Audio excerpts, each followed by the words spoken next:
بسم اللہ الرحمن الرحیم۔ عزیز طلباء، آج کا موضوع ہمارا فیض احمد فیض کی غزل ہے۔ اس سے پہلے اقبال کی ہم نے غزل پڑھی، آج فیض کو پڑھنے چلے ہیں۔ جس طرح اقبال کی شاعری ایک بڑے پائے کی فنکارانہ شاہکار ہے اور اپنے پس منظر میں بہت سے نظریات لیے ہوئے ہے، اسی پیرائے میں فیض بھی اپنے عہد کے بڑے شاعر ہیں، عظیم شاعر ہیں، جو وقت گزرنے کے ساتھ ساتھ زندہ جاوید ہوتے چلے جا رہے ہیں۔ اپنی کتاب کا صفحہ 225 دیکھیے، فرسٹ پیراگراف ریڈنگ کر لیجئے گا آپ۔ سیکنڈ پیراگراف کی طرف آتے ہیں جس میں ان کے فن کو موضوع بنایا گیا ہے، اور یہ تعارف سمجھنا اور پڑھنا اس لیے ضروری ہے کہ ان کی شاعری اسی پس منظر میں ہمیں سمجھنی بھی ہے اور پڑھنا بھی ہے۔ ترقی پسند تحریک سے وابستہ شعراء میں فیض احمد فیض کا مقام بہت بلند اور منفرد ہے۔ ہر شاعر کسی نہ کسی تحریک سے وابستہ ہوتا ہے، یہ بات تو میں آپ سے بارہا ذکر کر چکا کہ شاعری یا ادب اپنے عہد کا ترجمان ہوتا ہے، اور وہ ادب جو ہر زمانے کے رویوں کی ترجمانی کرتا ہے وہ آفاقی ادب ہوتا ہے، ہمیشہ زندہ رہنے والا ادب ہوتا ہے۔ تو فیض کی وابستگی ترقی پسند تحریک سے منسوب کی جاتی ہے۔ ترقی پسند تحریک پر ہم نے فرسٹ ایئر میں بھی گفتگو کی تھی، ابھی چند جملے آپ کی یاد دہانی کے لیے دہرائی دیتا ہوں کہ بنیادی طور پر ترقی پسند تحریک وہ رویہ ہے جس میں عوام کے مسائل، عوام کے رویے، عوام کی زندگی کو موضوع بنایا جائے۔ عام طور پر تاثر یہ ملتا ہے کہ غزل میں عشق مجاز کے موضوعات جو ہیں وہ غالب نظر آتے ہیں، لیکن بڑے شاعروں نے اس میں اپنے زمانے کے حالات، واقعات، مسائل اور سیاسی سماجی قدروں کو موضوع بنایا ہے۔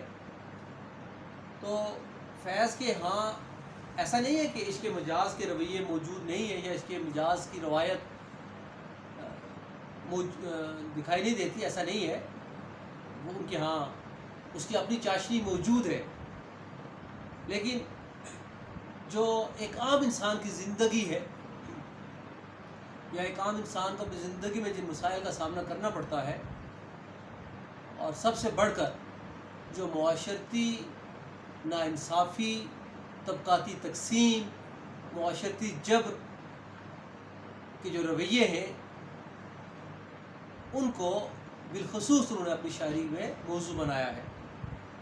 تو ترقی پسند تحریک میں عام انسان کی زندگی، عوام کے مسائل، معاشرتی رویوں میں تبدیلیاں، معاشرتی سماجی رویوں میں تبدیلیاں بالخصوص موضوع ہوتی ہیں، اور فیض کو یہ کریڈٹ ہے، یہ اعزاز حاصل ہے کہ انہوں نے عوام کے حقوق کے لیے تمام زندگی وقف کر رکھی تھی، سماجی جبر کے خلاف انہوں نے آواز بلند کی، اور ان کی شاعری میں ہمیں بارہا سماجی جبر کے خلاف ایک بغاوت کا رویہ دکھائی دیتا ہے، اور پسے ہوئے لوگوں، پسی ہوئی عوام، پسے ہوئے طبقوں کی جو حقوق کی ترجمانی ہے ان کی شاعری کا خاص موضوع ہے۔ فیض کو پیکر تراشی میں خاص ملکہ تھا، یعنی کہ ان کی شاعری جو ہے مجسم تصویر کشی دکھائی دیتی ہے، جس بھی جذبے کو موضوع بناتے ہیں اس کی ایک مکمل تصویر ہمیں ان کے اشعار میں ملتی ہے۔ لفظی تصویر کشی میں مہارت رکھتے تھے، وہ سراسر جمالیات کے شاعر ہیں، حسن و عشق کے، محبت کے رویوں کے شاعر ہیں۔ انہوں نے نغمگی، امیجری، استعارہ اور تشبیہ جیسے فنی لوازمات کو بڑی ہنرمندی سے استعمال کیا۔ ان کے ہاں موسیقیت ہے ان کی شاعری میں، ان کے ہاں امیجنیشنز ہے، تمثال کاری ہے، ڈرامائیت ہے، استعارہ ہے، تشبیہ ہے، اور بڑے سلیقے سے اس کا استعمال. فیض اردو شاعری کی روایات سے بخوبی آگاہ تھے. ایسا نہیں ہے کہ جدید جو رویے اور جدید جو روایات ہیں وہ ان کی شاعری کا موضوع ہے. کلاسیکی روایت کا جو خوبصورت امتزاج ہے ان کی شاعری کا خاص موضوع ہے. فارسی انگریزی شاعری سے بھی واقف تھے. اچھا، یہاں پر ایک اضافی بات کرنا چاہوں گا کہ فیض اتنے بڑے شاعر تھے کہ فارسی اور انگریزی شاعری سے تو واقف تھے ہی، انگریزی میں انہیں کس کمال کی مہارت حاصل تھی آپ اس کا اندازہ اس ان کی جو نقشے نسخہ وفا ان کا کلیات ہے اس کے اگر فلیپ کو پڑھیں تو جب وہ 3rd ایئر میں تھے تو لکھتے ہیں کہ یا بیان کیا جاتا ہے کہ ان کے انگلش کے پیپر میں 150 میں سے 165 مارکس آئے. تو ایک حیرانگی کی بات ہے کہ 150 میں سے 165 نمبر. تو جو ان کے انگلش کے پروفیسر تھے برٹش تھے تو ان سے کسی طالب علم نے شکوہ کیا کہ سر 150 میں سے 165 نمبر. تو ان کا جواب جو ہے وہ ان کی ذہانت کی عکاسی کرتا ہے کہ کہتے ہیں because I could not give more. یہ میرے خیال میں فیض کو اس سے بڑا کیا ان کی جو علمی شان ہے اس کے لیے اس سے بڑی کیا خارج تحسین ہو سکتا ہے. ان کی شاعری کا آغاز رومان اور وجدان سے ہوتا ہے کہ ان کے ہاں رومانیت ہے، ایک وجدانی کیفیت ہے، ایک وجد کی کیفیت ہے. لیکن زندگی کے سخت کڑے اور حقائق جلد ان کی شاعری کی مستقل راہ متعین کر دیتے ہیں. یعنی کہ شروع میں ان کے ہاں عشق مجاز کے رویے دکھائی دیتے ہیں اور بعد میں پھر ہم اس کے اندر جو زندگی کے حقیقت پسندانہ رویے اور زندگی کے حقیقت پسندانہ کہہ لیجیے کہ نشیب و فراز ہے وہ موضوع بنتے ہیں. ذاتی دکھ کے علاوہ عالم انسانیت کے رنج و علم اپنے اندر محسوس کرتے ہیں اور یوں ان کی شاعری محبت اور حقیقت کا حسین امتزاج بن جاتی ہے. عالم انسانیت کا رنج، دکھ، مصیبت ان کی شاعری کا موضوع ہے. اور اس کی بڑی مثال اس سے بڑھ کر کیا ہو سکتی ہے کہ اردو میں تو وہ شاعری کر رہے تھے، انگلش، فرانسیسی، رشین، بنگالی، ہندی، چیکو سلواکین اور اس طرح دنیا کی بے شمار زبانوں میں ان کی شاعری کے ترجمے ہوئے اور انہیں پڑھا جاتا ہے اور قبول عام شاعر ہیں. تو یہ پس منظر غالب کی فیض کی غزل کا ذہن میں رکھیے گا کیونکہ ان کی تمام جو تشریحات ہوں گی اس تمام پس منظر کی کوکھ سے ہی جنم لیں گی. غزل پڑھتے ہیں جی. پیج نمبر 226 پہلی ان کی غزل ہے. کب یاد میں تیرا ساتھ نہیں، کب ہاتھ میں تیرا ہاتھ نہیں، صد شکر کہ اپنی راتوں میں اب ہجر کی کوئی رات نہیں. مشکلیں اگر حالات وہاں دل بیچ آئے، جاں بیچ آئے، دل والوں پوچھا جانا میں کیا ایسے بھی حالات نہیں. جس دھج سے کوئی مقتل میں گیا وہ شان سلامت رہتی ہے. یہ جاں تو آنی جانی ہے، اس جاں کی تو کوئی بات نہیں. میدان وفا دربار نہیں، جان نام و نسب کی پوچھ کہاں. عاشق تو کسی کا نام نہیں، کچھ عشق کسی کی ذات نہیں. گر بازی عشق کی بازی ہے، جو چاہو لگا دو در کیسا. گر جیت گئے تو کیا کہنا، ہارے بھی تو بازی مات نہیں، ہارے بھی تو بازی مات نہیں. بہت خوبصورت غزل ہے، پڑھتے ہوئے بھی اور یقیناً سنتے ہوئے بھی اس میں ایک لطف کا احساس آتا ہے. تو پہلا شعر دیکھیے گا ذرا. کب یاد میں تیرا ساتھ نہیں، کب ہاتھ میں تیرا ہاتھ نہیں. یہاں ہاتھ وزن کے لیے رکھا گیا، ہاتھ جو لفظ ہے اس کو ہاتھ پڑھا گیا کہ کب یاد میں تیرا ساتھ نہیں، کہ اے میرے مقصد یہ ہجر و وصال، یہ دو رویے جو ہے وہ محبت کی دنیا میں بسر کرنے والوں کو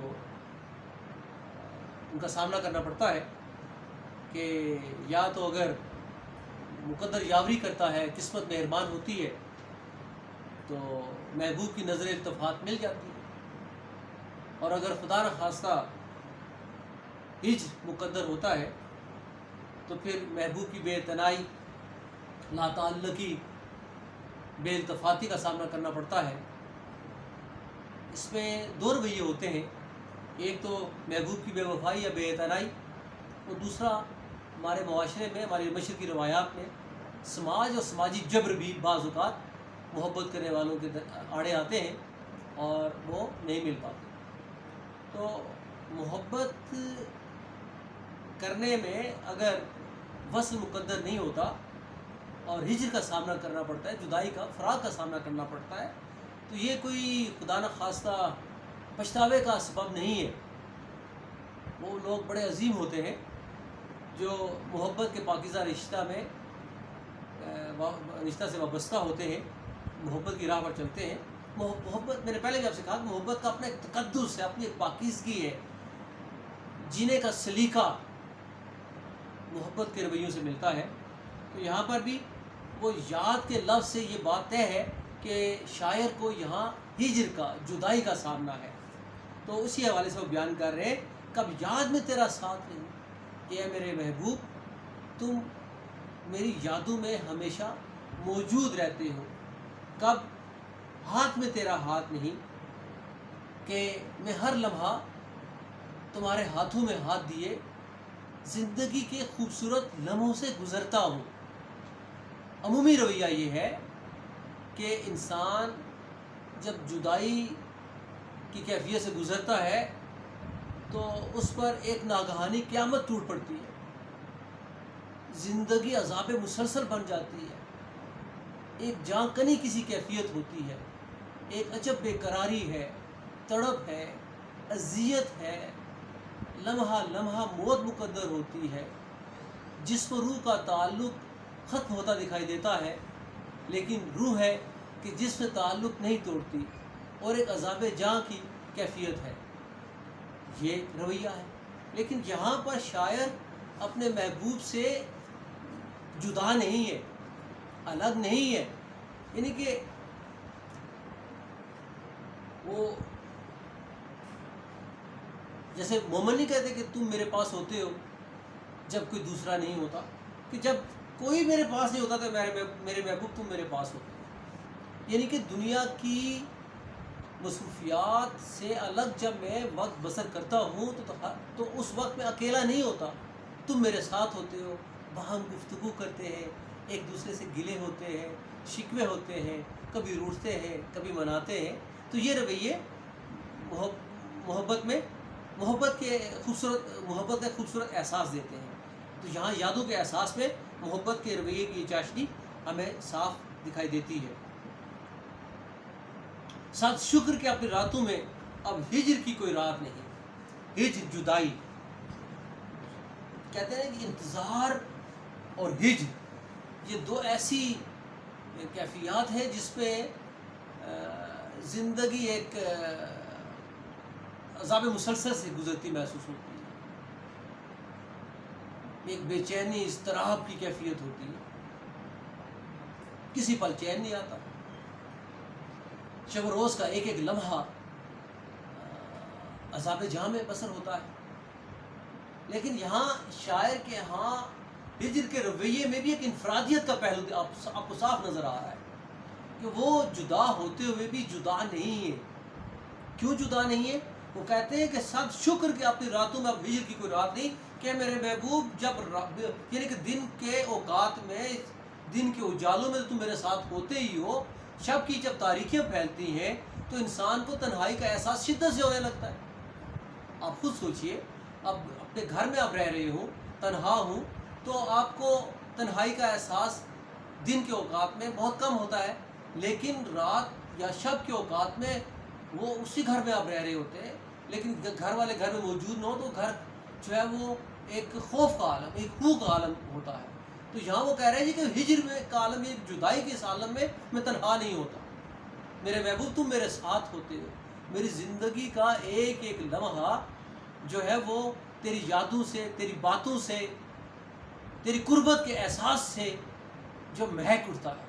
یہ محبت کا انتہائی خوبصورت رویہ ہے کہ انسان جس سے محبت کرے اس کی اس سے محبت میں پرستش کے جو ہے وہ کی حد کو پہنچ جائے. اور جب انسان کسی سے اس پائے کی اس معیار کی محبت کرنے لگتا ہے تو تنہا ہوتے ہوئے تنہا نہیں ہوتا. دوریاں پھر دوریاں نہیں رہتی، قربتوں میں بدل جاتی ہیں. محبت اگر کی جائے تو پہلی تو بات یہ ہے کہ محبت میں جو بارہا میں آپ سے التماس کرتا ہوں کہ محبت کے رویوں میں محض اس لیے محبت نہیں کی جانی چاہیے کہ محبت جو ہے اس میں محبوب کو پا لیا جائے. نہیں، یہ رویہ محبت اس لیے اس محبوب سے اس لیے کی جاتی ہے کہ وہ ہے ہی محبت کے قابل. اصول نہیں ہے، ایک اس میں ایک وارفتگی ہے، نچھاور ہونے کا جذبہ ہے، نچھاور ہونے کا رویہ ہے. یہ محبت ہے. مل جائے تو اسے اپنی یہ جانیے کہ قسمت مہربان ہو گئی، اور اگر نہیں ملتا تو جینے کا سلیقہ مل گیا. محبت کے درد میں جو لطف ہے وہ دنیا کی کسی اور پہلو یا دنیا کسی اور محبت میں وہ لطف و قرار کہاں ملتا ہے.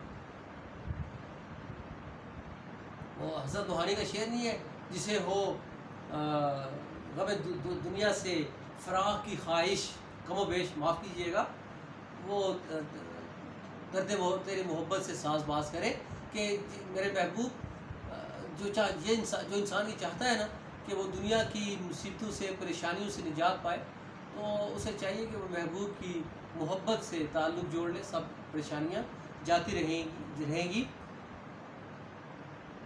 وہ فیضی کا شعر ہے نا کہ تمہاری یاد کے جب زخم بھرنے لگتے ہیں، تمہاری یاد کے جب زخم بھرنے لگتے ہیں کسی بہانے تمہیں یاد کرنے لگتے ہیں. تمہاری یاد کے جب زخم بھرنے لگتے ہیں کسی بہانے تمہیں یاد کرنے لگتے ہیں. تو اس پیرائے میں فیض کے اس پہلے شعر کی تشریح کیجئے گا. خوبصورت شعر ہے، اس کے مجاز میں رچا ہوا شعر ہے، اور یقیناً اس کی تشریح کرنے میں آپ کو اپنائیت کا احساس ہوگا، ایک خاص لطف آئے گا.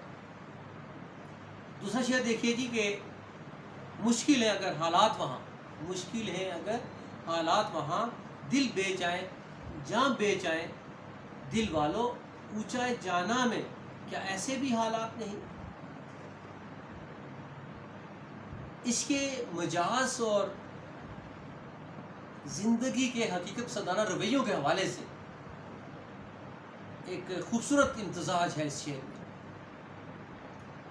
اگر اس کے مجاز کی پیرائے میں بات کریں تو ہمارے ہاں محبوب، ہماری روایات میں محبوب کو دیکھنا یا اسے ملنا مشکل مرحلہ رہا ہے. ہماری مشرقی روایات اور اقدار میں ایک بھرم کا رویہ موجود ہے. تو ایک تو یہ پہلو ہے. دوسرا یہ ہے کہ محبوب کی گلی میں جانا کچھ آسان کام نہیں ہوتا، اور ایسے حالات میں جب ایک تیسرا فریق رقیب بھی موجود ہو، رقابت کا احساس تو آپ بہتر جانتے ہیں کہ انسان میں ہمیشہ سے رہا ہے. دو محبت کرنے والوں کے درمیان ایک رقیب کسی نہ کسی صورت، چاہے وہ معاشرتی جبری کیوں نہ ہو، موجود ہوتا ہے. تو یہاں شاعر جس محبوب سے محبت کرتے ہیں، کوچہ جانا میں جانا چاہتے ہیں، کوچہ جانا محبوب کی گلی، خواہش رکھتے ہیں کہ اس کی گلی میں جائیں، دیدار ہو جائے تو خوش بخت ہے. اور اگر ایسا نہ ہوا تو دل کو تسکین تو ہوگی کہ کوچہ جانا میں گئے. تو جو ایک مرتبہ جانے کے اتفاق ہوتا ہے کوچہ جانا میں، رقیب کو یہ بات بڑی ناگوار گزرتی ہے. اس کے ذہن میں یہ ہوتا ہے کہ اگر محبوب نے ان کو دیکھ لیا تو ظاہر ہے کہ وہ بھی اس کے دل میں بھی محبت کی جوت، محبت کی شمع روشن ہے، تو وہ اپنی محبتیں عاشق پر نچھاور کر سکتا ہے، تو وہ اس کی جان کے درپے ہے، دشمن ہے۔ تو فیض کے دوستوں کو اس بات کا علم ہو جاتا ہے، تو وہ اسے وہاں جانے سے منع کرتے ہیں۔ اب ان کی بات کیا ہے کہ مشکل ہے اگر حالات وہاں دل بیچ آئے، جہاں بیچ آئے۔ مان لیا کہ محبوب کی گلی کے حالات مشکل ہیں، کیا ہم وہاں پر اپنا دل، اپنی جان بیچ نہیں سکتے، یعنی نچھاور نہیں کر سکتے، محبوب پر قربان نہیں کر سکتے؟ دل والوں پوچھے جانا میں ایسے بھی حالات نہیں، کیا ایسے بھی حالات نہیں کہ بندہ وہاں پر جان نچھاور کرنا چاہے تو نہیں کر سکتا؟ ہم اپنی جان نچھاور کر کے اپنی محبت کو دوام بخشیں گے۔ تو یہ تو اس کا ہو گیا ایک پہلو۔ بڑا پہلو جو ہے وہ اس کا معاشرتی سماجی پس منظر ہے۔ جیسے میں نے آپ سے پہلے ذکر کیا کہ فیض کو جو ایک عام انسان سے محبت، ہمدردی ہے، وہ ان کی پوری زندگی کا احاطہ کیے ہوئے ہے۔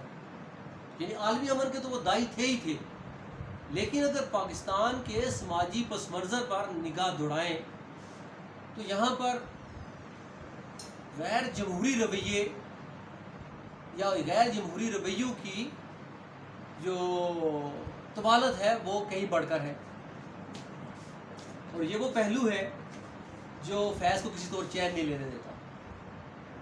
یہی سبب ہے کہ انہوں نے ہمیشہ اس ظلم و جبر کے خلاف آواز بلند کی۔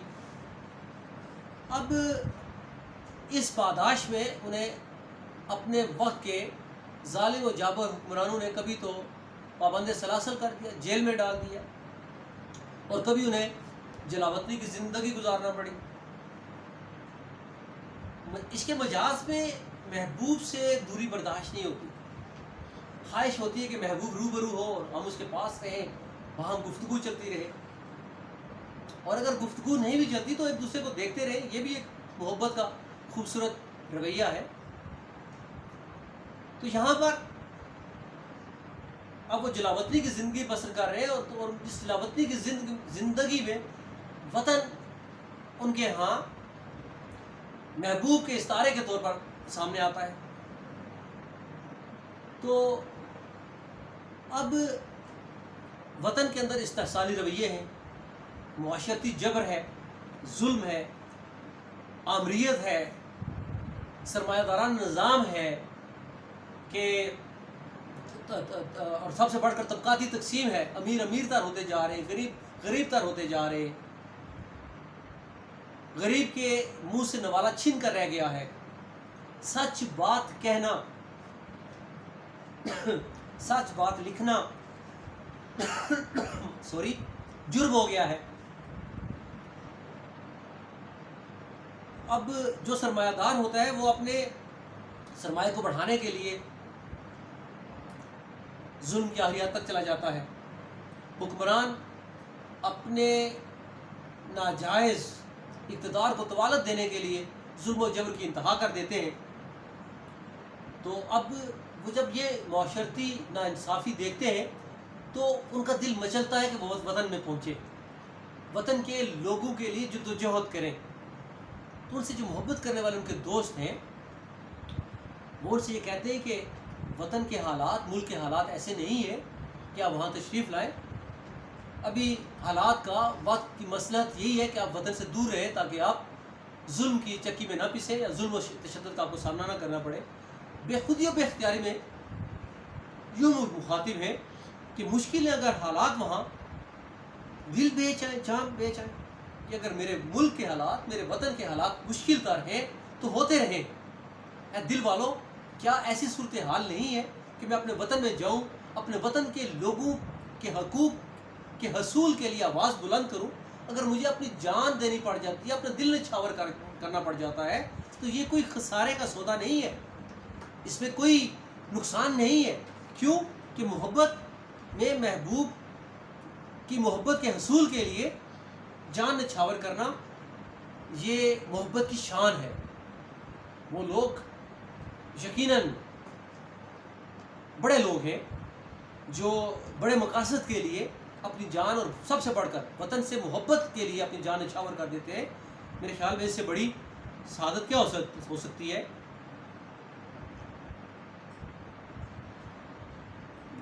فیضی کا ایک شعر ہے، کرتے بھی چلو بڑھتے بھی چلو، بازو بھی بہت ہیں، سر بھی بہت، چلتے بھی چلو کہ اب ڈیرے منزل ہی پہ ڈالے جائیں گے.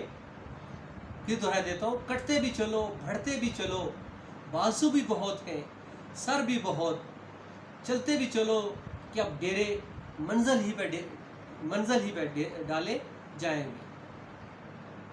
دو اشعار کی تشریح ہم نے آج کی. انشاءاللہ تعالی کل ہماری پھر ملاقات ہوگی اور باقی اشعار انشاءاللہ کل آپ کے سامنے پیش کروں گا. اجازت چاہتا ہوں. اللہ حافظ.